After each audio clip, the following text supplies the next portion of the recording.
What's becoming very popular in the cannabis industry, and for good reason, is called integrated pest management.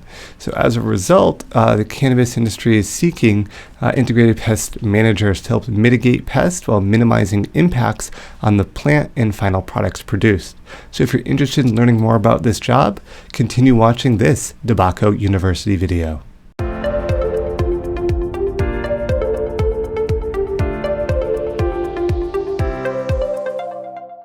All right, let's get into learning about a cannabis integrated pest manager. So first off, their general job description. Now, it may be a little varied, may depend on the size of the institution you're working at, but integrated pest management, or IPM-Spray Technician is one example. They provide daily care for the crops and keeping them healthy, looking for potential infestations as well as disease, and correcting them as needed. They are responsible for a kind of quality assurance specialist as they perform inspections and testing of products as well. And they make the final approval for shipments.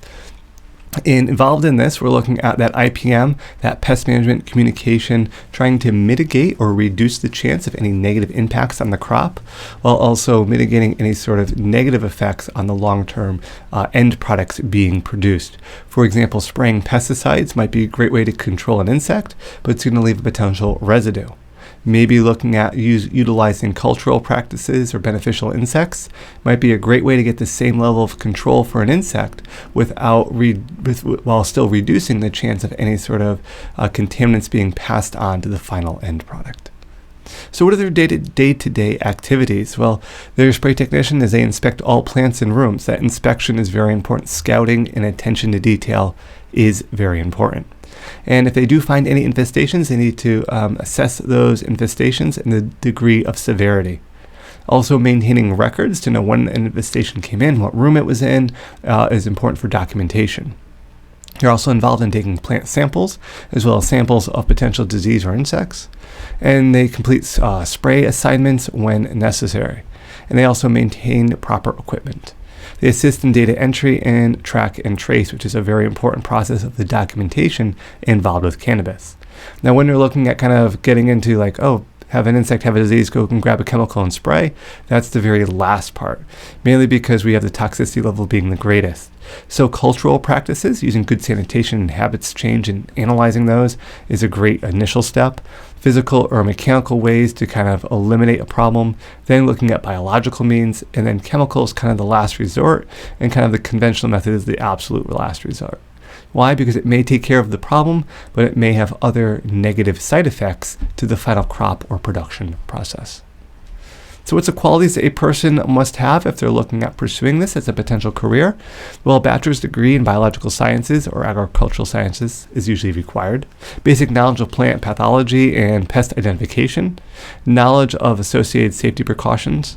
Field experience is usually advised because there's a lot of outdoor grows and insects outside. Computer literacy to be able to kind of integrate everything. Ability to conduct repetitive tasks and lift 50 pounds for a lot of movement of products and plants. Relevant professional licenses, if you're looking at spraying something, must be at least 21 years old or older, and must successfully pass a comprehensive background check to work at a cannabis facility. Now, the specific connections to a cannabis facility is an IPM technician and quality assurance specialist ensure that the medicinal product being processed follows all proper testing requirements and regulations for the state that they're working in. And keep in mind, different states will have different rules. Without these vigorous testers, the quality of the cannabis available today would be unregulated, unhealthy, and possibly dangerous to the cannabis consumers if proper health standards were not met. And it's this manager that's coming in and making sure that any products that they're applying to get the end result that they want are going to have the least amount of potential impacts on the actual final cannabis end product. And that could be the dry flower, that could be the end product going through and then going through the extraction process. So very important, good communication skills to work with others involved, but this is gaining popularity and for good reason to produce still a quality end product with minimum chance of failures for pesticides or microbial analysis.